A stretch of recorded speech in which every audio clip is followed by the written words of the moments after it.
Okay, we are just 2 weeks, believe it or not, into 2026. It may feel like a lifetime already. Paul, Willy, if you had one word to describe, say, the events so far here in Washington, what would it be? I got a million words, man. Overwhelming. Unreal, insane, unhealthy.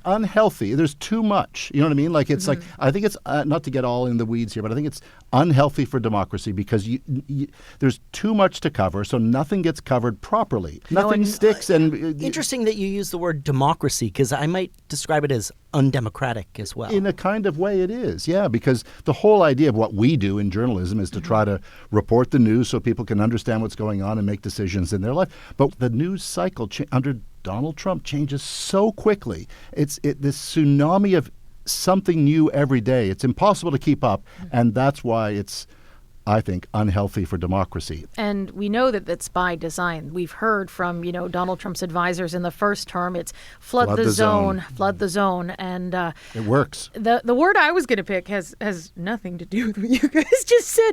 I was going to pick Epstein. Because you know what we're not talking about? You know what we're not talking about? That's all part of the same thing, though. We're all making the same point. Yeah. That's exactly it.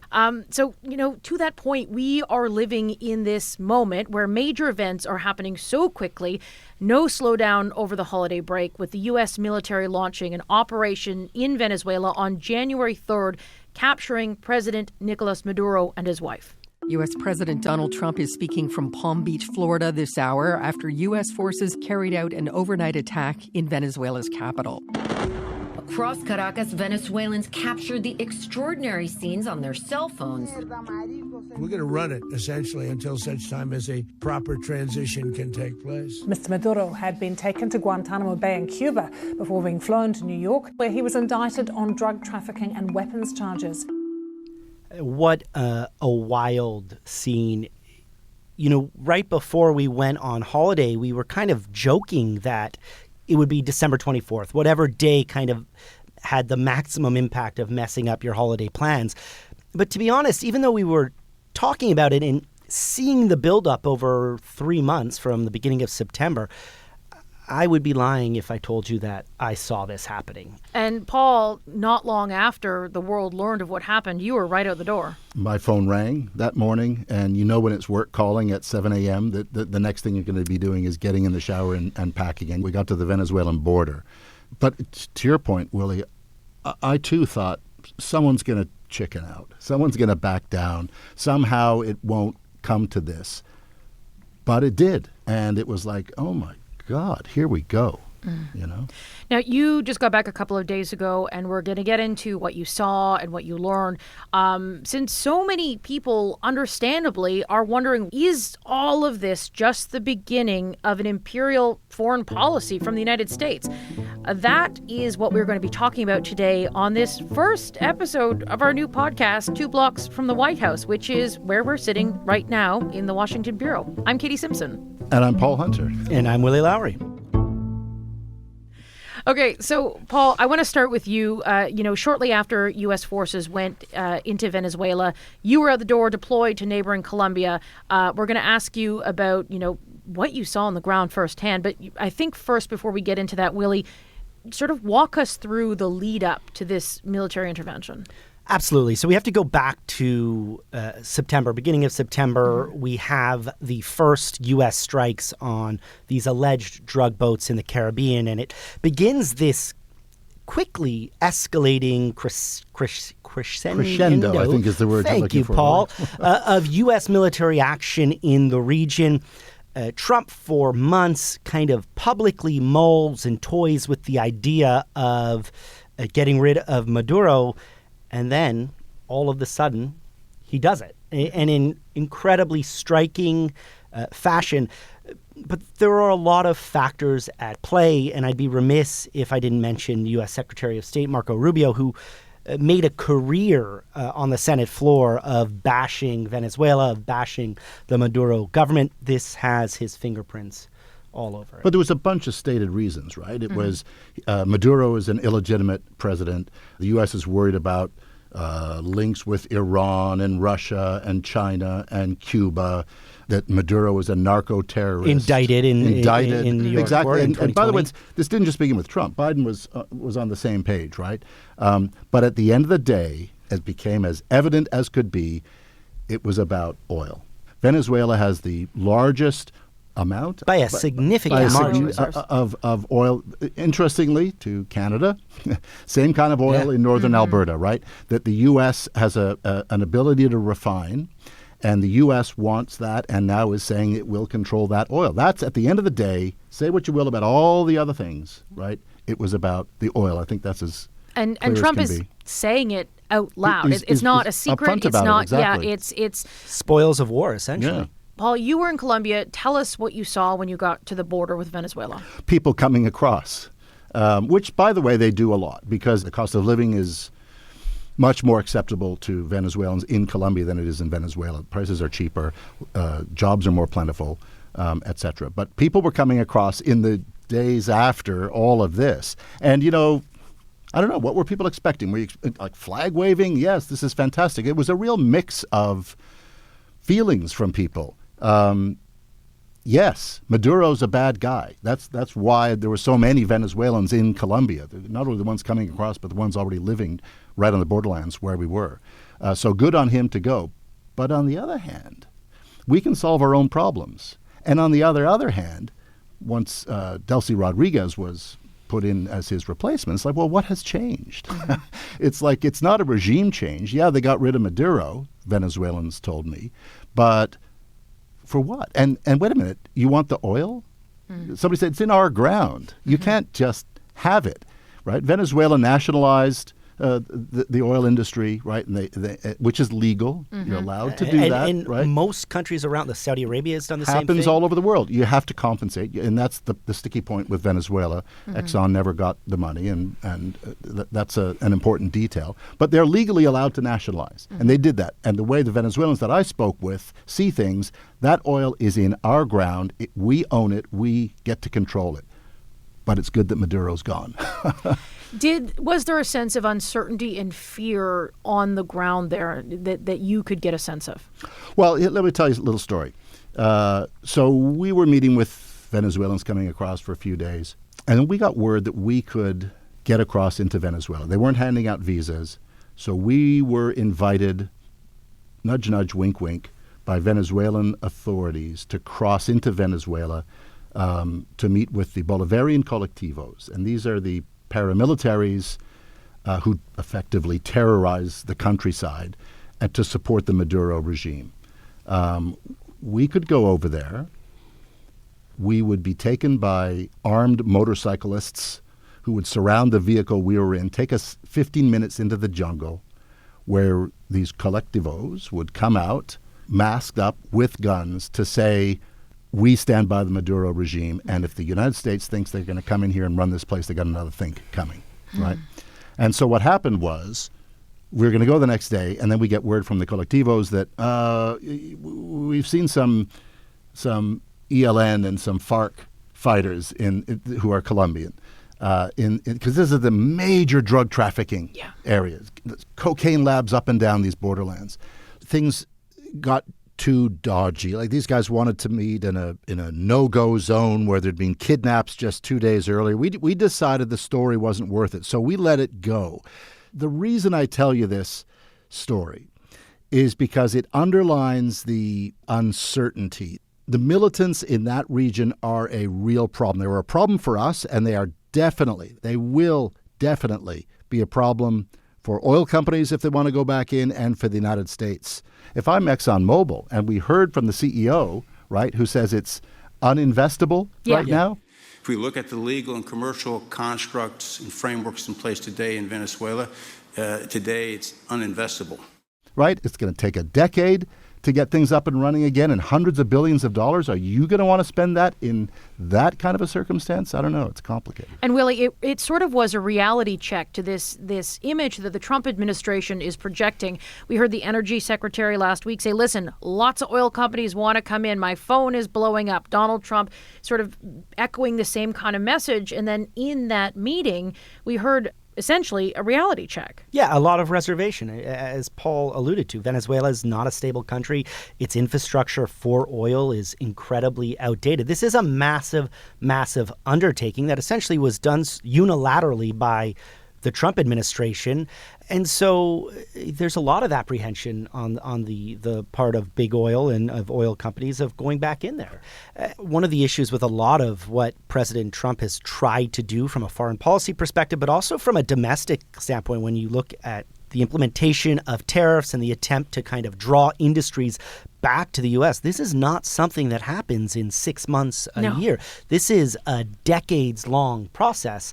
And I don't know if the American people have that kind of patience for it. No, and one thing that also stood out to me after that meeting that took place with the oil executives is that by Sunday, so that happened on a Friday, then by Sunday, Donald Trump's on his way from Mar-a-Lago back to Washington, D.C., and he's talking to reporters on the plane. And he's visibly upset with the answer from ExxonMobil saying, well, maybe we'll keep them out. And it's just such a reminder, even if ExxonMobil doesn't want to go in, it's a reminder of how Trump's moods, if you offend him, he'll use that as reason or base to make a decision, whether you're a foreign leader, whether you're a business leader, whatever capacity you deal with the president or the Trump administration in. Don't poke him. Don't poke him. You have to, they're essentially playing this kind of game of appeasement, but the question that I often ask is how much of it is just public appeasement to kind of let him hear what he wants to hear and then not actually following through. And I think that's the thing, right? So he can paint this picture of success because he sees all of these big companies and sometimes countries bending to his will. But we are still in that period where we don't actually know if they're following through with those kind of... Because the news cycle, to go back to square one on this, it changes so quickly, things fast. Are forgotten the next day. Exactly. Okay, so we have a lot more ground to cover here, including, what other countries might be part of this, the so-called Don Roe doctrine, and we'll get into that in just a moment. But first, I want to shout out to anyone listening on Spotify to leave us a note in the comments section to tell us what you want to hear about in 2026. Or you can also send an email to WashingtonPod, all one word, at CBC.ca. That's WashingtonPod at CBC.ca.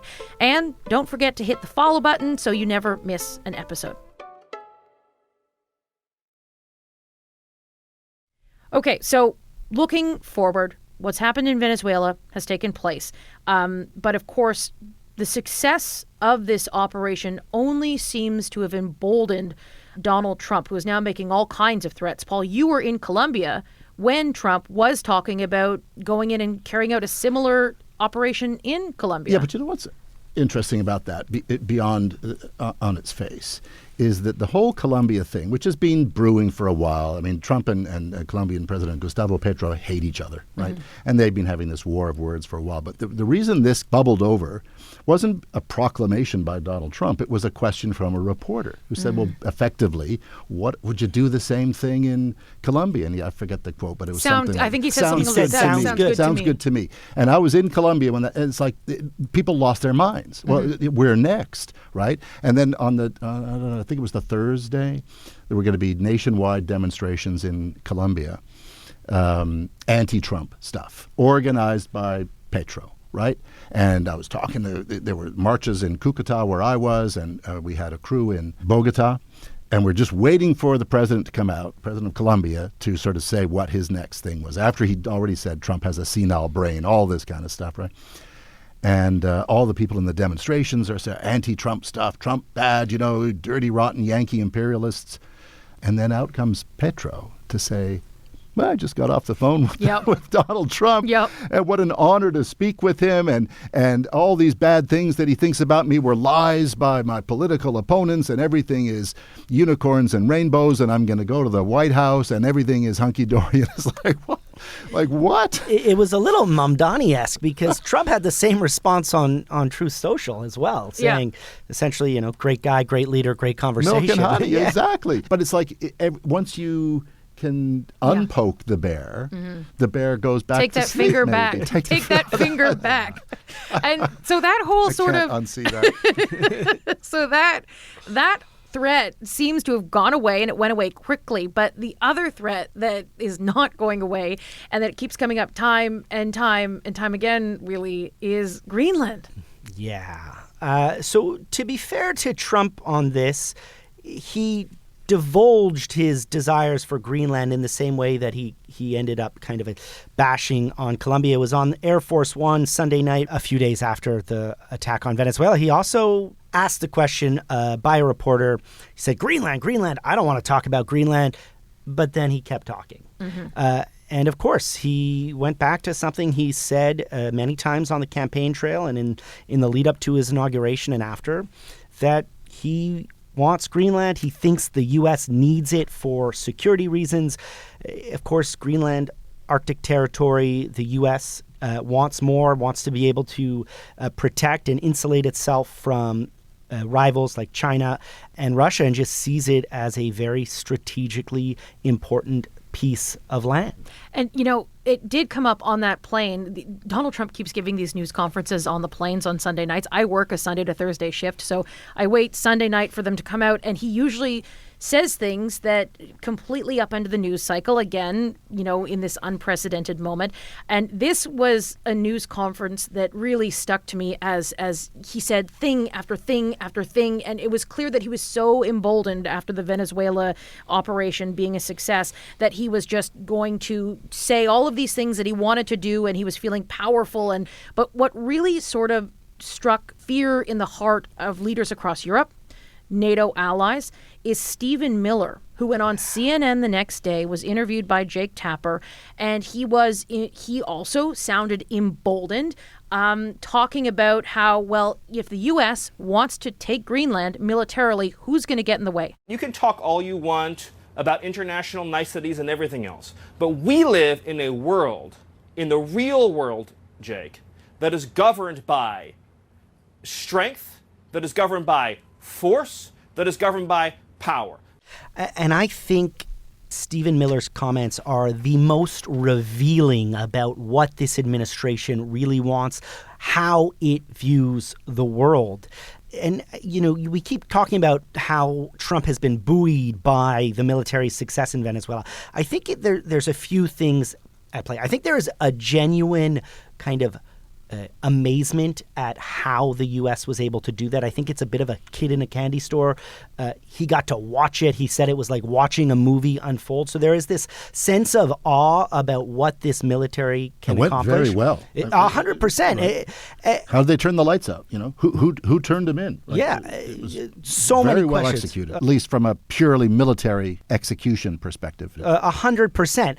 And to be fair, in a way that the U.S. hasn't had that kind of military success in years, because it's a very focused operation, which is very different from a sustained ground campaign or war that you saw in Iraq or Afghanistan. So a totally different kind of operation.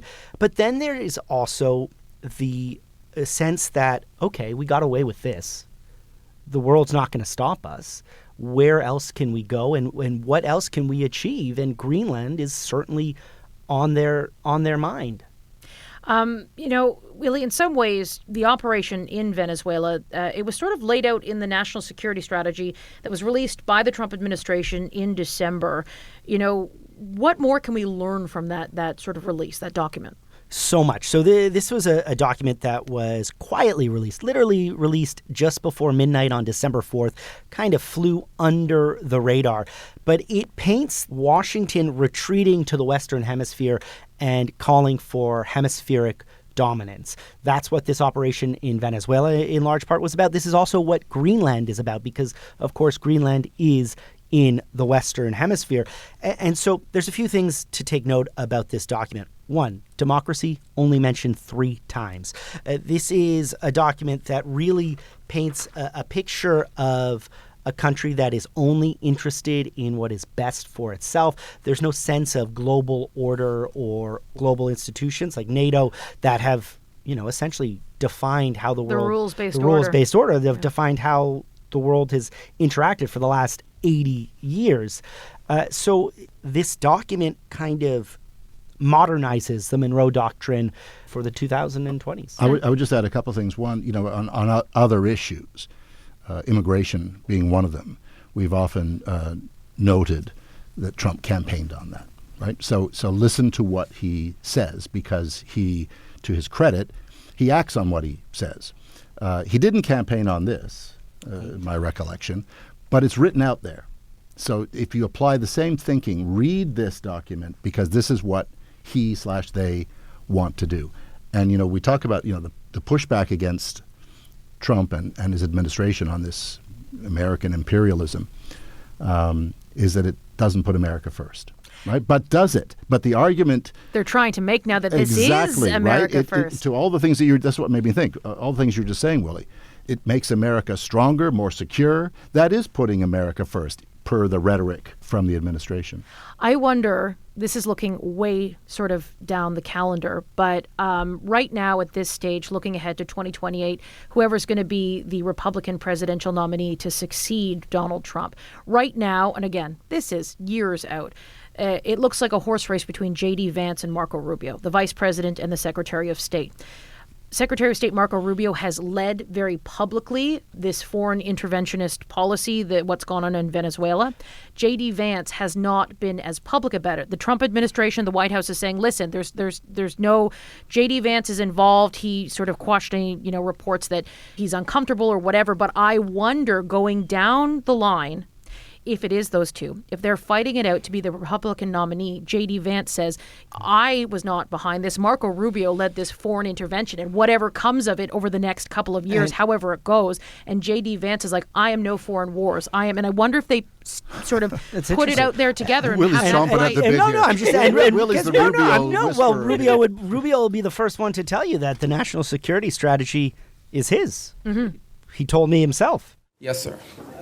In that row right there. Yeah, right there in the middle. On the hemisphere, the White House recently put out the national security strategy, essentially reorienting towards the Western Hemisphere. It was How good, is right? Strategy going to, Well, I was involved. So you can answer from both hats, I guess. Exactly. But how is that strategy going to dictate? Looking ahead to 2028, is there a scenario where J.D. Vance tries to court the hard MAGA base, which he is far more connected to already than Secretary of State Marco Rubio, who came to power through the more traditional Republican, senator for all these years, the more traditional path to power versus J.D. Vance, who's tried to court the MAGA. And I do wonder, years from now, if this is something that could be an attack point for both of them. That's a very good question, Katie, but I think we've run out of time. Unfortunately, we have not. Guess what? I'm going to ask you guys about now. I think what I'll say to that, I think maybe adjacent to what you're asking, but forgive me. I'm not sure people in the MAGA base give a hoot about a lot of the stuff we've been talking about. Really? What they do care about is the price of bacon and the price of eggs, and that will determine their vote in 2028. All this other stuff, whether or not it's putting America first, I think we care about that. Mm-hmm. I think the intelligentsia of the Northeast liberal United States cares about that. I'm not convinced. I think they think a lot of the hardcore MAGA base that J.D. Vance may well try to court, because I think Rubio is very well positioned on all this stuff. Otherwise, it's white noise that comes out of the politicians in Washington. And I think Trump understands that, and he's understood that for a long time. But I think you're right about the base, that ultimately they care about domestic issues. But they like W's, right? And Venezuela, fair. Maduro is a W. And I think Trump, on a foreign policy level, he's had some wins. And he can at least point to these as, evidence of his success. They're feel-good wins for many Americans. For sure. You know what we haven't heard a lot of with all of this imperialist I know where talk? you're going. Yeah. We have not heard about Canada becoming the 51st state. I'm wondering, if Trump's not focusing on Canada, do either of you think that, Canada can take a deep sigh of relief and say, okay, this imperialist vision doesn't include Canada? Absolutely not. I think that would be a serious mistake. I don't think that this means we're immune from this administration, and that they've stopped thinking about Canada. I think it would just take somebody asking him on a plane. Exactly. Have you forgotten about the 51st state in Canada? And then all of a sudden it's headlines for the following 2 weeks. The other thing is, I don't think that at any point Canada should breathe a sigh of relief. And but in a sort of different context. That Donald Trump has made it very clear through his economic policy and his tariff agenda that he wants companies to leave whatever country they're based in and move to America and set up shop and create uncertainty that makes it difficult for countries to court investment. It makes it very difficult to grow and keep jobs. Canada is on the front line of that, the Canadian manufacturing sector, the Canadian auto industry, and all of that turmoil is making it very, very difficult for workers, for companies, and for leaders to sort of navigate. And I do not think at any point Donald Trump is going to let up on that. He has openly said, we don't need their cars, we don't need their lumber, we don't need their products. And so I do not think that Donald Trump is going to ease up on this quest to deliver on a promise that he did make to workers in Michigan, workers in Pennsylvania, workers in Ohio, to try and draw back those kinds of factories. And by the way, do you think the next president will reverse and send those jobs back to Canada? Of course not. So the moral to Canada is this relationship has indeed changed, perhaps forever. Be careful about poking the bear. Tread carefully. Create, strengthen, renew trading relationships with other parts of the world. Because this one, the United States, is a different partner than it was a year ago. All of this illustrates just how difficult a tightrope that Prime Minister Mark Carney has to walk here. And there's no easy or obvious solutions. And trying to interact with this president is really, really hard. Donald Trump has made it clear, speaking to 4 reporters from the New York Times, that international law is not going to be what guides him necessarily. Do you see any checks on your power on the world stage? Is there anything that could stop you if you wanted to? Yeah, there's one thing, my own morality, my own mind. It's the only thing that can stop. Not international law. And that's very good. I don't need international law. That is a scary proposition. I think it's one of the most sobering things we've heard from him. It's and truthful, right? And truthful. No, exactly. It's all bets are off. And I think he's feeling particularly empowered right now. And I think what we just heard in that clip underlines that.